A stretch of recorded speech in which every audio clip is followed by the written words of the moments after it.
ভালো না, এই দেশের কিছুই যখন ভালো না, তখন শিক্ষাঙ্গনের অবস্থা কেমন করে ভালো হবে স্যার? এইসব কিসের প্রশ্ন? বৃত্তি পরীক্ষার প্রশ্ন। আমরা মাত্র 1000 টাকা কিনতে পাচ্ছি। প্রশ্নটা আমি করেছি তো বস, তাই ওদের একটু সাহায্য করছি।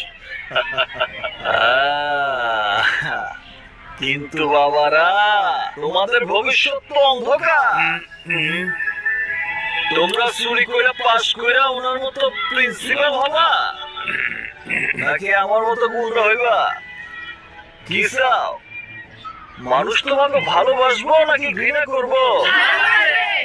তাইলে শোনো, যদি তোমরা এই আকাম করো তাহলে তোমাদের জীবন এইখানেই শেষ, মাথা তুলে আর দাঁড়াইতে পারবা না। আর যদি মন দিয়ে লেখাপড়া করো